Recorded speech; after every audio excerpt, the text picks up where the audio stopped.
Hello guys and my dear students, as we came to the last topic of the balancing, which is direct and reverse crank method, which is primarily used for the radial engines. So basically this is the technique mostly applied in the radial engine balancing in order to obtain the unbalanced forces, primary and secondary, along with the magnitude and directions.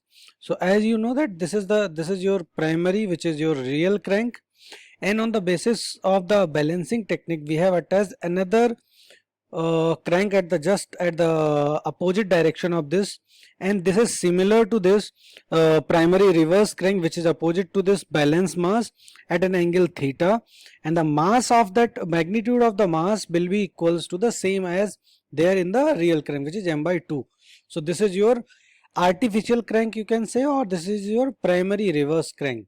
So these are the two crank methods which you have to apply, and you have to generate the balance masses or balance forces for the radial engines. I will take one example of 3-cylinder radial engines. As you can see, this is your real engine or real crank of the engine. So this real crank will be counterpart by, or this real crank is also connected by a connecting rod 1, and this is your connecting rod 3 and connecting rod 2, and all the engines are located at a respective angles, which is 120 degree from each other. So this thing you can balance with the help of the primary forces and its direction. As you can see that the formula for this primary force will be m by 2 into r omega square, as you can see here in the primary forces, which is m by 2 r omega square, because the mass is m by 2. So, and there are total 3 cylinders, so it will be multiplied by 1. So as you can see, this is the primary crank rotation, which is 1, 2, 3, means all cranks will be there at this position only. Now when you will convert this primary direct crank into primary reverse crank, then your positions will be different, means your crank number 1 will be here at 1, crank number 2 will be here at 120 degree, crank number 3 will be here at 120 degree from crank 2. Means if you will take the respective locations of the cranks, so crank 3 is at 240 degree in clockwise direction from crank 1. So this is the thing, and with the help of this you can calculate the resultant primary force. So that resultant primary force will be equals to 3 by 2 mr omega square, because in primary reverse crank all the components are equals to 0. If you will take the net component of forces in the x direction, that will become as 0. Net component in the forces in the y direction, that will also become 0. So primary reverse crank will give you the resultant as 0, and primary direct crank will give you the value as 3 by 2 mr omega square. So your resultant for the primary forces will be 3 by 2 mr omega square.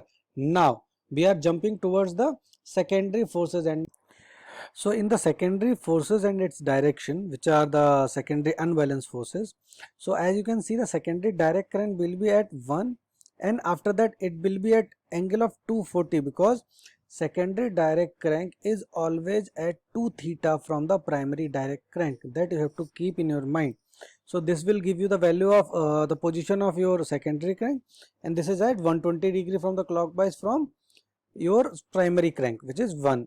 Okay, so this will give you the configuration diagram of secondary direct crank, and with the respect of the secondary direct crank you can also prepare the secondary reverse crank diagram, which will be similar to your primary direct crank. So now if you will calculate the value of resultant forces, so secondary direct crank will give you the resultant forces as 0, while secondary reverse crank will give you the value of 3 by 2 mr omega square by n. So your resultant will be 3 by 2 mr omega square by n, not 3 by 2 mr omega, it is miswritten here. So, and this is the theory which I have written for you. You can go through it, that primary direct crank, it is the direct representation of real crank, primary reverse crank diagram, for how you can prepare, what are the things, you can go through it, and what is the meaning of secondary direct crank, that you can go through it, and afterwards you can go through your secondary reverse crank, and this is all parts, all things related to the primary and secondary crank balancing of the radial engine. Now we jumped into a question of 90 degree V engines. As you can see here, how you can balance the 90 degree V engines, that you can see here, that primary direct current will be equals to mr omega square, primary reverse crank will give you the value at 0, as you can already see. So the primary forces will be equals to mr omega square.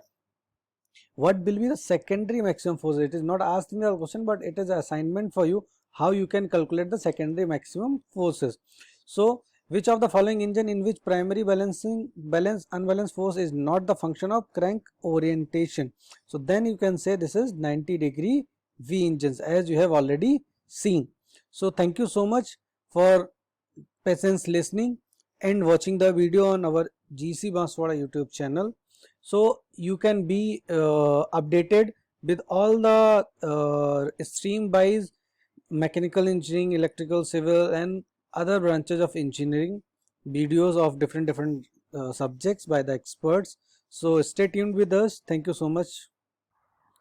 So these balancing topics are also very much essential for all the students of 6th semester as well as 4th semester, because this balancing topic comes in the 4th semester of mechanical engineering as in the subject of theory of machine, as well as in the 6th semester of mechanical engineering students in the subject of design of machine element.